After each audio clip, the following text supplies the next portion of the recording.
Բարև ձեզ բարեկամներ։ Փակ TV-ն նորից եթերում է եւ ուզում եմ կրկին ողջունել մեր բոլոր ունկնդիրներին։ Բոլոր այն մարդկանց, ովքեր սովորականի պես այսօր էլ մեզ հետ են մեր կողքին։ Այո, տարին արագություն է հավաքում, իսկ 26 թվականը գիտեք թե ինչ տարի է եւ ինչ սպասելիքներ ունենք։ Մենք մի շարք կարևոր հարցերի շուրջ այսօր զրուցելու ենք Փակ TV-ի լավագույն բարեկամներից մեկի քաղաքագետ հայ կառուցողական կուսակցության նախագահ Անդրեաս Ղուկասյանի հետ։ Բարև ձեզ, պարոն Ղուկասյան։ Բարև ձեզ, Համլետ։ Ուրախ եմ, որ դուք մեր տաղավարում եք եւ պիտի ասեմ, որ մենք փաստորեն այս տարի երկրորդ անգամ ենք ձեզ հետ հանդիպում, բայց այնքան ասելիք կա, այնքան խոսելու թեմա կա, որ չգիտես նույնիսկ որից սկսես։ Չնայած իհարկե վերջին շրջանում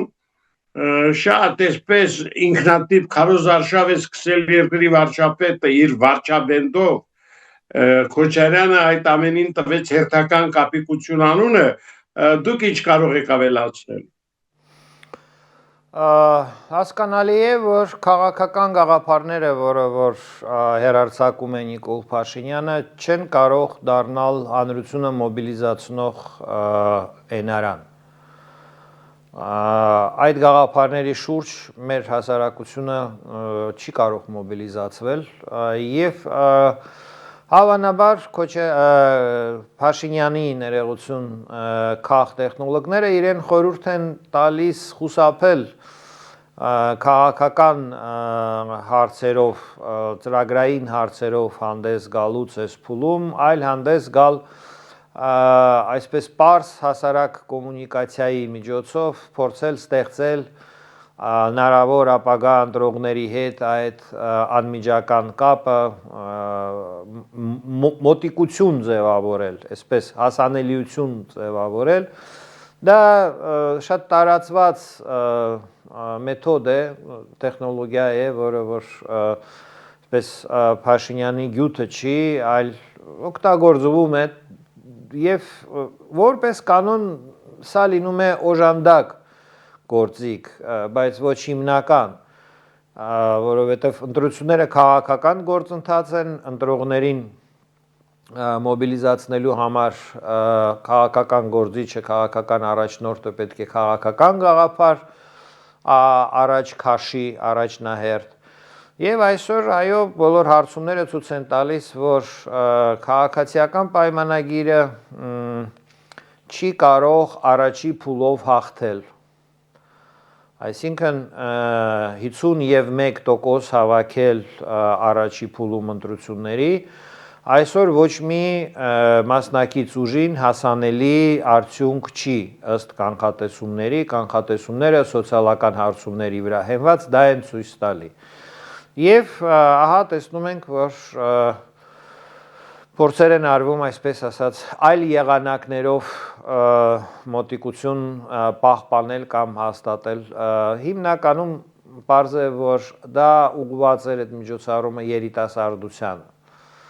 Եվ հաշվարկը դրույքը արված է այն բանի վրա, որ երիտասարդները չեն խորանում քաղաքական գաղափարական հարցերում, իրենց հետ կարելի է, այսպես ասած, իրենց մոտ կարելի է դրական կերպար ձեռք բերել, պարզապես պսի եղանակներով, համերգ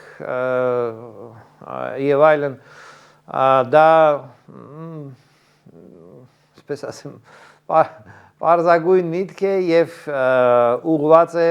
ոչ քաղաքական մտածելակերպ ունեցող շերտերին։ Այսօր մեր երիտասարդությունը դիտարկվում է իշխող ուժի կողմից որպես հնարավոր պոտենցիալ սեգմենտ, ում կարելի է բերել իշխանության կողմ,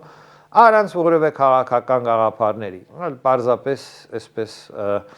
ներկայացնելով, որ տեսեք ինչ վարչապետ է, վարչաբենդ է նվագում եւ այլն եւ այլն։ Դա շատ պարզ բան է եւ ավելի շատ վկայում է գոյություն ունեցող ճգնաժամի մասին։ Հենարանը էլեկտորալ ճգնաժամի նկատի ունեմ, հենարանը ԿՊ-ի, ինչպես կրկնեմ, սոցիալական հարցումները ցույց են տալիս, թույլ չեն տալիս ենթադրել, որ առաջի փուլում այդ կուսակցությունը 300-350 հազարից ավել ձայներ կարող է ունենալ։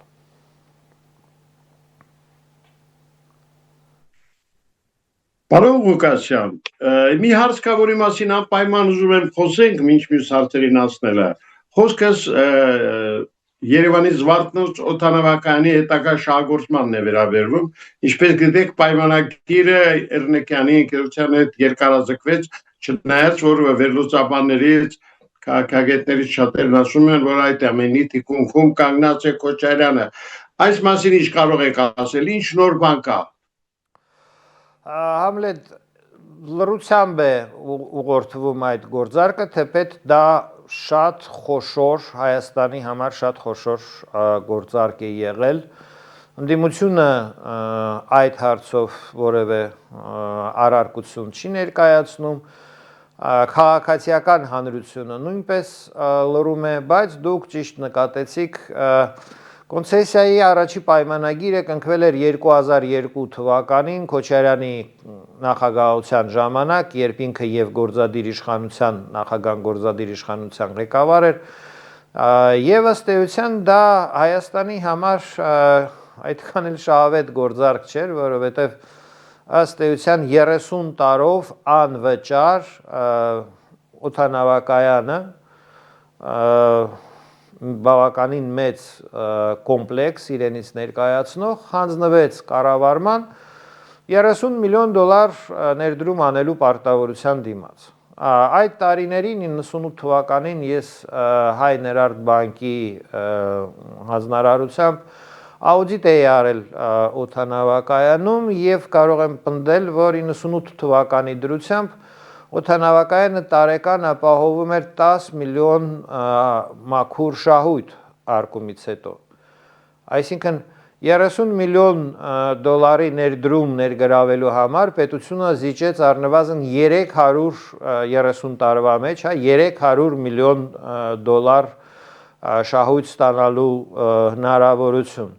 Նման գործարքները մենք անվանում էինք բոլորս թալան։ Եվ ահա տեսեք, որ նորից վերարտադրվում է այդ գործարքը արդեն 40 տարով։ Եվ հիմա, երբ որ օդանավակայանը ավարտին էր հասնում այդ առաջի կոնցեսիոն պայմանագիրը, եւ Հայաստանի Հանրապետությունը ակնհայտ է կարող էր օդանավակայանը վաճառել ռեալ փողով, քեշ փողով, որպես արդեն մոդեռնիզացրած ձեռնարկություն, Հայաստանի Հանրապետությունը չգիտես ինչու որոշում է շարունակել անհատույց կոնցեսիայի պայմաններով օդանավակայանը պահել այդ կարգավիճակով։ Սա ըստ էության անվճար սեփականաշնորհման ձև է, եւ սա թալանի գործարքներին վերաբերող վառ օրինակ է։ Կար տպավորություն, որ Հայաստանում 18 թվականից հետո հռչակվել էր, որ թալանի պետությունը պետք է ապամոնտաժվի եւ ստեղծվի ժողովրդի համար արդյունավետ ծառայող պետություն։ Բայց այս գործարքը վկայում է, որ թալանի պետությունը շարունակում է մնալ Հայաստանում, Հայաստանը իր էությամբ շարունակում է մնալ թալանի պետություն, եւ այստեղ եւս մի կարեւոր բան ուզում եմ ուշադրություն դարձնել բոլորի մեր հայրենակիցը Դարոն Աչամօղլուն 3 տարի առաջ Նոբելյան մրցանակ ստացավ իր աշխատության համար, ինչու են որոշ պետությունները բարեկեցիկ կյանքով ապրում, ինչու են որոշ պետությունները շարունակում մնալ աղքատ, եւ գլխավոր միտքը այսպես որ շատ չծանրաբեռնեմ մեզ լսողներին, կայանում է նրանում, որ այն պետությունները, որոնք որ ի սկզբանե ստեղծված էին դեռ գաղութային տարիներին թալանի համար, իրենք եւ անկախություն ստանալուց հետո շարունակում են մնալ թալանի համար ստեղծված պետություն։ Հայաստանի Հանրապետությունը իր անկախության հռչակման օրվանից բոլորս դա գիտենք, մեր մաշկի վրա զգացել ենք, ստեղծվել էր, հիմնադրվել էր որպես թալանի պետություն։ Սկզբից այդ թալանը խորթային, պետական սեփականության թալաններ, որտեղ եւ այդ թվում օդանավակայանը եւ մյուս ռազմավարական օբյեկտները հայտնվեցին եւ հետագայում մյուս բոլոր ոլորտները։ Այսօր վստահաբար այս գործարքը երկու նշանակություն ունի։ Առաջինը, որ այո, Հայաստանը շարունակում է մնալ թալանի պետություն, մեր հասարակությունը անզոր է, աչքի առաջ պետության մեջ կատարվում է խոշոր գործարք։ Հարյուրավոր միլիոններ արժեցող օդանավակայանը անվճար 40 տարով տրվում է կառավարման։ Ընդ որում այսօր օդանավակայանի շահույթը կազմում է տարեկան 20-25 միլիոն դոլար մոտավորապես տարբեր գնահատականներով, այսինքն 40 տարով հանձնել դա շահագործման, դա արդեն խոսք է գնում, որ 1 միլիարդից ավել գումար Հայաստանի Հանրապետությունը ապագա շահույթներ զիջում է ինչի դիմաց։ Եվ սա այդ կարևոր օրինակն է, որ թալանի պետությունը չի ապամոնտաժվել, Հայաստանի վերնախավը շարունակում է այդ քաղաքականությունը եւ Հայաստանը երբեք բարեկեցիկ պետություն, բարեկեցիկ երկիր չի դառնա, եթե այսպես շռայլորեն, իսկ Զվարթնոց օդանավակայանը այսօրվա օրով ամենալավ պետական սեփականությունն էր, ինչը որ պետությունը կարող էր լավ պայմաններով վաճառել եւ գումար վաստակել դրա համար, եթե գնար որոշեր գնալ մասնավորեցման ճանապարհով, եթե որոշեր գնալ պահել պետական որպես սեփականություն շահույթ ստանալու ճանապարհով, դա ինչպես ասեցի 20-25 միլիոն դոլար շահույթ ապահովելու տարեկան հնարավորություն էր։ Եվ այս ամենը ունի երկրորդ կողմ, ինչու է դա տեղի ունենում ընտրություններից ընդառաջ։ Եվ այստեղ ես տեսնում եմ ձեր առաջի հարցի հետ փոխկապակցվածությունը։ Այո, կա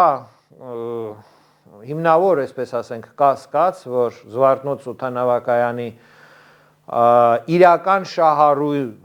շահառուն ոչ միայն Էռնեկյանն է, այլ նաև հավանաբար Հայաստանի վերնախավի ուրիշ ներկայացուցիչներ, միգուցե եւ Ռոբերտ Քոչարյանը, որի համաձայնությամբ ի սկզբանե այդ գործարքը կնքվեց եւ տրամաբանորեն է այդ հարցը տալ, այդ Քոչարյանը ինչի պիտի բազմաթիվ այլ գործարքներում այսպես ինչ որ շահեր հետապնդում, իսկ այս գործարքում ոչ։ Միգուցե եւ այս գործարքին պետք է այդ տեսանկյունից նայել։ Արդյոք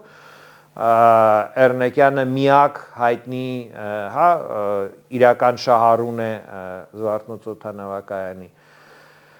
Լրությունը ընդդիմության այս հարցում վկայում է, որ իրենց համար օքեյ է այս գործարքը։ Թեպետ հիմա չէ, իրենք պիտի Հայաստան դաշինքը, պատիվ ունեմ դաշինքը, իրենց ճղեին, ասեին, այս ինչ թալան է, բան է եւ այլն։ Քար լրություն։ Այս ամենը վկայում է, որ իշխանությունները իշխող ուժը փորձում են նաեւ օգտագործել միգուցե տնտեսական կոմպրոմիսներ, տնտեսական լծակներ իր համար շահավետ արդյունք ընտրություններում ստանալու համար։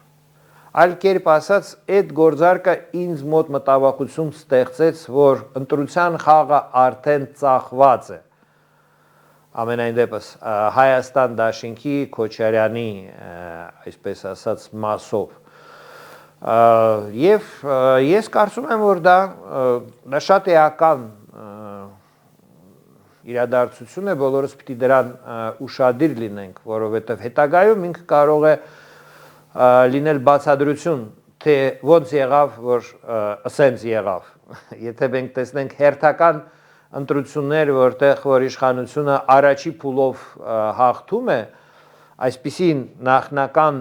տվյալներով անհավանական, այսպես ասած, ընտրությունների արդյունք տեղի ունենա, ապա ես ձեզ նորից կհիշեցնեմ այս օդանավակայանի գործարքը, եթե մենք հասնենք այդ օրերին, դրա համար դա իմ կարծիքով շատ վատ ազդանշան էր ընտրություններից ընդառաջ նման բան տեսնել Հայաստանում։ Շատ դասական է, շատ ակնհայտ է եւ թալանը եւ քաղաքական այսպես դավադրությունը ժողովրդի դեմ այս հարցում եւ ընտրությունների հարցում։ Առավել եւ Գիտեք, ես պիտի ասեմ, որ նախանցյալ մեր հանդիպմանը դուք բողոքում եք Երևանում չափազանց բարձր գույքահարկից, չէ, ես հիշում եմ, դա դեկտեմբերին էր։ Կարող եմ ձեզ ասել, ես հետևել եմ տարիներ շարունակ այդ հարցին, նոր կառուցված տերմինալը Զվարթնոց օդանավակայանի այդ 50,000 քառակուսի մետր տարածքի համար այդ կոնցեսիոները չի վճարում գույքահարկ։ Այդ շենքը, նոր տերմինալի շենքը, կադաստրային գրանցում չունի։ Կադաստրային քարտեզների վրա յուրաքանչյուրը ի կադաստր կարող է բացել, նայել եւ տեսնել, որ շենքը պատկերված է քարտեզի վրա, բայց եթե վերցնում ես տեղեկանք այդ հողամասի, ինչ սեփականություն կա այդ օդանավակայանի տարածքի հողամասի վրա, այդ նոր կառուցված տերմինալի մասին որևէ հիշատակում տեղեկություն չկա։ Այսինքն, եթե կադաստրում չկա շենքը, ակնհայտ է, որ եւ գույքահարկ այդ դեպքում ինչից պիտի վճարեն։ Ես այս հարցը պարբերաբար հրապարակային բարձրացրել եմ Հայաստանում եւ նույնպես քար լրություն, ոչ մեկ չի ասում պաշտոնյաներից, ոչ դա այդպես չի, ենթադրենք այս նոր տերմինալի համար, որը 2007 թե 8 թվականին է կառուցվել, վճարված է այսքան գույքահարկ։ Եվ նույնպես լրություն է այս հարցի շուրջ, բայց կա եւ այսպիսի շատ այսպես ասած չչացող փաստ, որ նույնիսկ այդ մակարդակով սովորական բան է գույքահարկը եւ մեր քաղաքացիները տարապում են այդ գույքահարկի մեծությունից բոլորի համար, դա դարձավ շոշափելի բեռ Երևանում։ Արի ու տես, որ կան խոշոր այսպես ասած սեփականություններ, որոնք ծպնյալ եղանակով ազատված են գույքահարկից հավանաբար եւ գույքահարկ չեն վճարում, իսկ պատկերացրեք 2007 թվականից քանի տարի է անցել եւ ինչքան պիտի կազմի հիմա այդ գույքահարկը եւ առհասարակ ինչ վիճակ պիտի լինի իրավական առումով այն դրության շուրջ, որ առ այսօր պետական գրանցում չունի այդ շենքը, կադաստրում գրանցված չի, այսինքն ինքը ինքնակամ ապօրինի շենքին հավասար ինչ-որ կարգավիճակ ունեցող կառույց է։ Այս ամենը եւս վկայում է, որ այդ գործարքի շուրջ, օդանավակայանի գործարքի շուրջ այդքան էլ այսպես սովորական դրա շուրջ գործող պայմանները մեծ բացառություններ են արվում, տեսնես թե Հայաստանի օրենքները գալիս են եւ մարում են այնտեղ, որտեղ որ պիտի այդ ընկերությունը Հայաստանի օրենքներով իր պարտականությունները կատարի։ Կարծես թե մի փոքր գործարք է, բայց տեսեք քանի եզր կարելի է տեսնել այդ ոչ թե փոքր, այլ խոշոր գործարք է, մեդիայի տեսակետից չլուսաբանված հարց է, կարծես պես վրով անցան առանց կանգնելու, բայց տակը ինչքան խորքային խնդիրներ կան, եթե որևէ մեկը հետաքրքրվի եւ փորի, մեծամեծ սկանդալներ դուրս կգան այդ պատմությունից, ես վստահ եմ։ Կոռուպցիոն ռիսկերը այստեղ բարձրագույնն են։ Պարոն Ղուկասյան, ձեր ասածը գալիս է հաստատելու, որ նախկինների օրոք սկսված թալանը օդանավակայանի հետ կապած, այսօր հաջողությամբ, փայլուն, շարունակում է այս համցագործ իշխանությունը, Փաշինյանի որը իբր չի նկատել։ Հասկանում եք, շետ գումարները ուր են գնում, ում գրպանները։ Եվ այս մարդիկ ուզում են վերընտրվեն, սա է սարսափելին։ Միթե մեր ժողովուրդը չի արթնանալու այս նիրից, չի տեսնում ինչ հանցագործներ են այսօր իշխանության եկել եւ ինչպես են թալանում մեզ։ Այդ գույք հայրքի օրինակը միայն ինչ ասես արժի։ Լավ, ես պիտի ասեմ, որ իրավիճակը տարածաշրջանում էլ շատ բարդ է, դժվարին։ Տեսեք Իրանը վերջերս հայտարարեց, որ Հայաստանին արդեն դիտարկում է որպես անվստահելի գործընկեր։ Մենք հասկանում ենք, թե ինչից է դա գալիս։ Միացյալ Նահանգները Իրան հարաբերությունները շարունակում են մնալ լարված, Աստված ճանի, եթե հանկարծ սկսվեն պատերազմական գործողություններ, մենք էլ ենք ոտատակ ընկնելու։ Այս մասին ինչ կարող եք ասել։ Համլետ Իրանում առաջի հերթին Իրանի ներսում հիմա հասկանում ենք երևի բոլորս ստեղծված է շատ ծանր իրավիճակ։ Իշխող ուժը Իրանի ռեժիմը այդ մոլաների գնաց աննախադեպ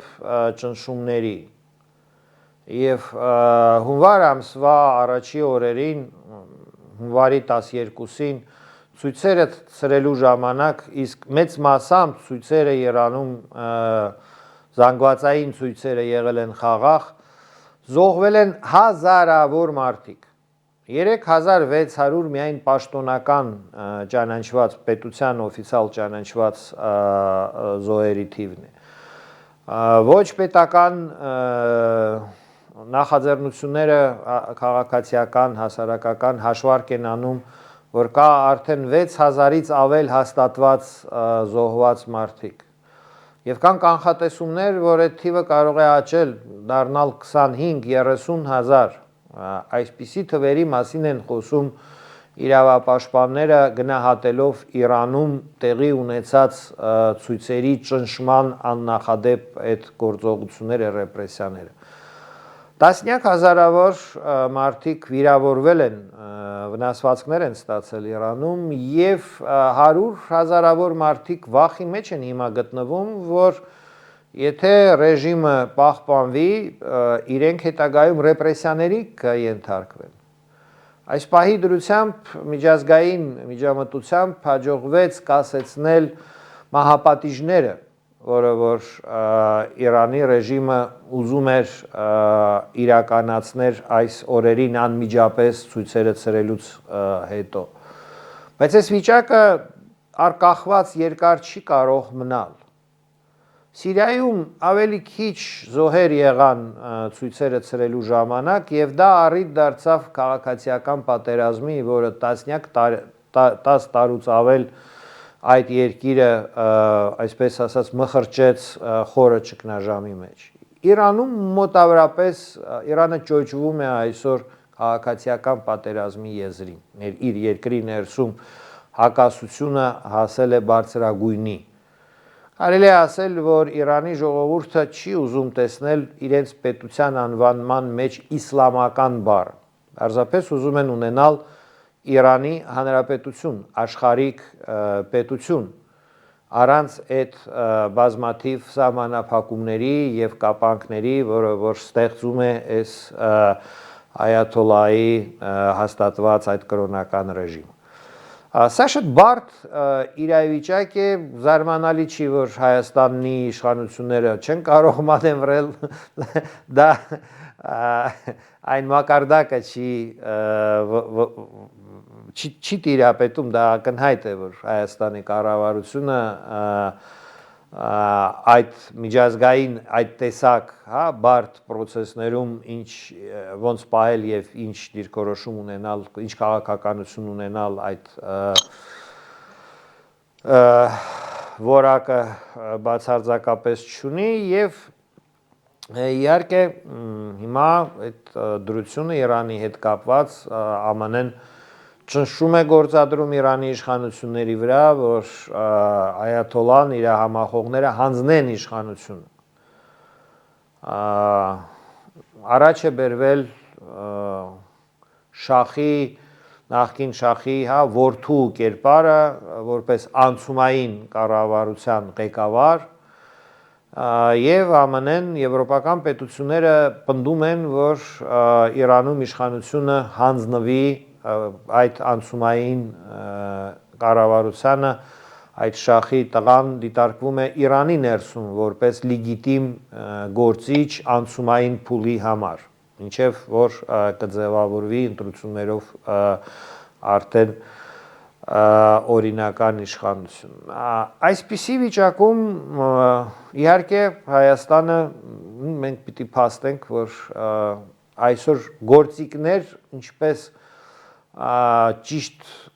վարել քաղաքականությունը, ինչպես ճիշտ աշխատել եւ հնարավոր նոր իշխանությունների հետ, եթե այդպիսիներին հաջողվի իշխանության գալ եւ ինչպես պահպանել հարաբերությունները ներկա իշխանությունների հետ, եթե իրենց հաջողվի իրավիճակը այս կամ այն եղանակով ձեռքերում պահել, բայց հիմա այո Իրանի հարցը շատ խնդրահարույց է բոլորի համար։ Պարզ է, որ այն ինչը որ տեղի է ունեցել բացառում է Իրանի համար բնականon կյանքի շարունակություն։ Ոչ հասարակությունը, ոչ իշխանությունները այլևս այսպես ասած համերաշխ գոյանալ Իրանում չեն կարա։ Կամ կսրվեն այդ հակասությունները եւ ինչպես ասացի, մեծ ռիսկ կա քաղաքացիական պատերազմի դրա հետևանքով։ Կամ պիտի լինեն այնպիսի փոփոխություններ, որոնք որ կերաշխավորեն մեծաթիվ թվով այդ քանակով մարդկանց, ովքեր որ դուրս եկան բողոքի, որ իրենց անվտանգությանը ոչ մի բան չի սպառնա, որ ռեպրեսիաներ չեն լինի եւ ընդհակառակը կլինեն ինչ որ բարեփոխումներ։ Դա նորից եմ ասում շատ բարդ հարցեր են եւ ես կզարմանայի, եթե Հայաստանի կառավարությունը ի վիճակի լիներ քաղաքականություն ունենալ այս հարցում եւ այսպես ասած փորձել պահել բալանսը։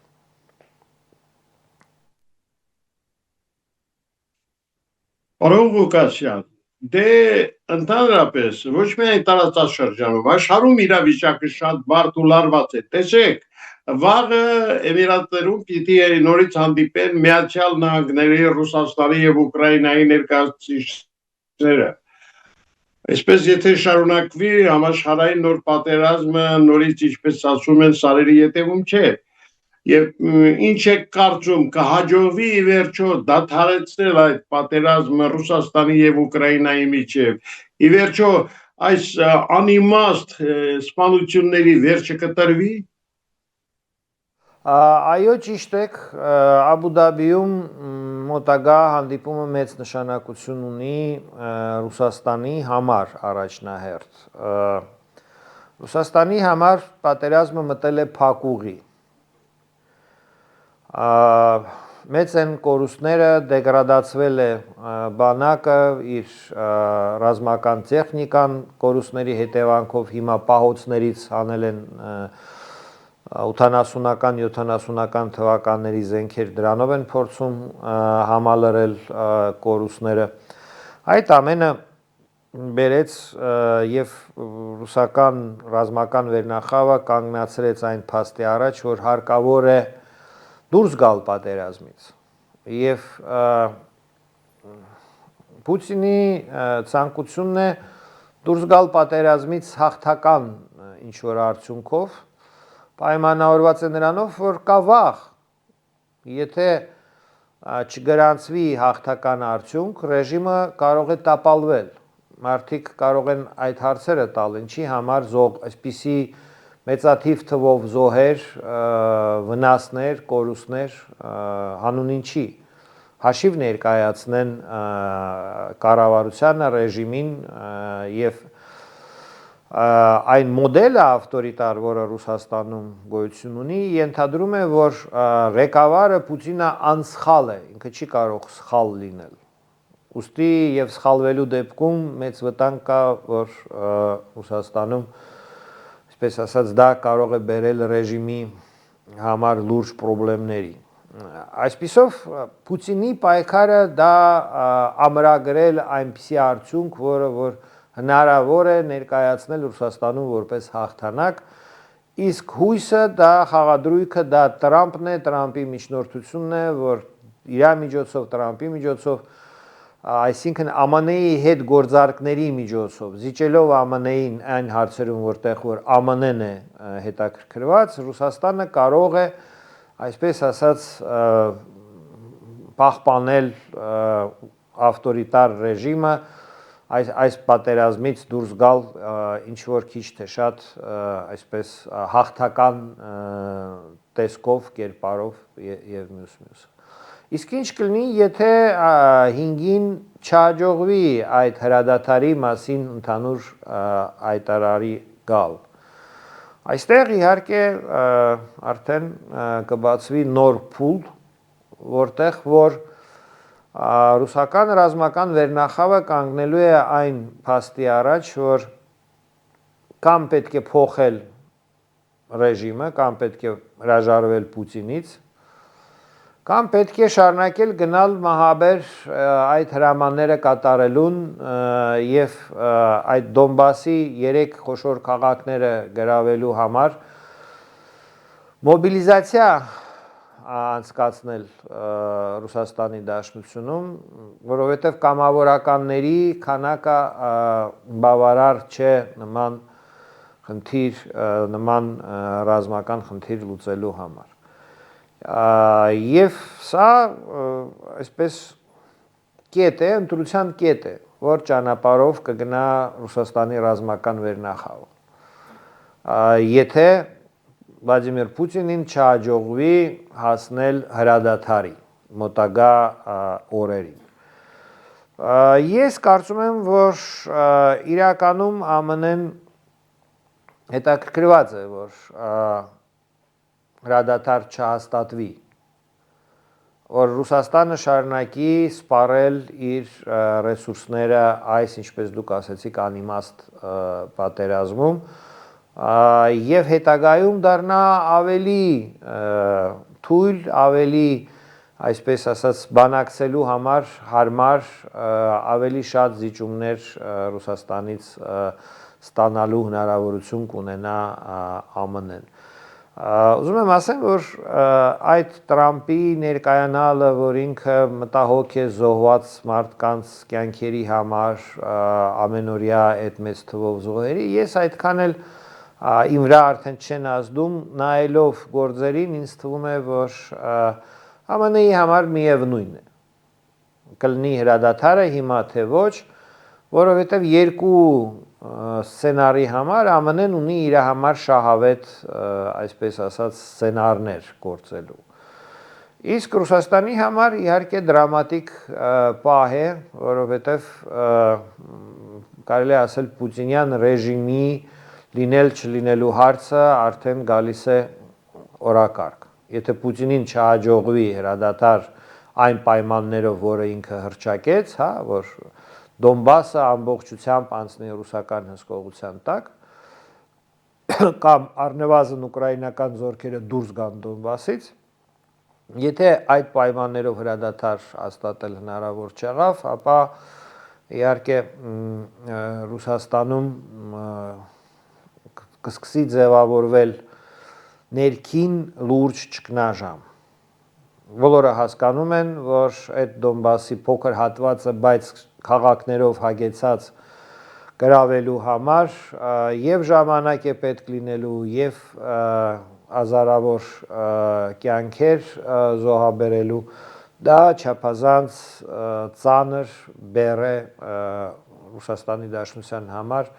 եւ Ռուսաստանի Դաշնության բանակի համար։ Կգնա բանակը տենց հրաման կատարելուն թե ոչ, իմ կարծիքով ոչ այստեղ եւ այդ մյուս վտանգն է Պուտինի ռեժիմի համար, որ եթե հրադադար չհաստատվեց, ինքը արդեն պետք է զգուշությամբ սեփական ռազմական վերնախավին վերաբերվի, որ այդ կողմից հարված չստանա, որովհետև երբ որ բանակին դնում են անհնար հրամաններ, բանակը պատասխանում է պետական հեղաշրջումով, ռազմական հեղաշրջումով։ Ռուսաստանում այդ բոլորը հասկանում են։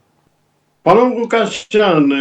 շատ հարցեր կան ուրիշ, բայց քանի որ մեր ժամանակը ավարտվում է, ես ուզում եմ այսօրվա համար շնորհակալություն ասել։ Մեր հաջորդ հանդիպման ժամանակ ունեմ մեծ թվով հարցեր, որ արդեն ձեզ մեր հաջորդ հանդիպման ընթացքում կտամ, բայց այսօրվա համար մեկ անգամ եւս շնորհակալ եմ, որ եկաք մեր տաղավար։ Սիրելի բարեկամներ,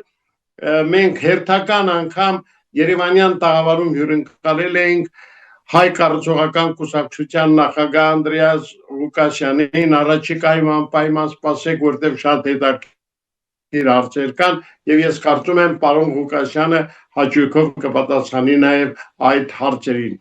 Իսկ այսօր այսքանը, մնացեք միշտ լավատես, ցտեսություն։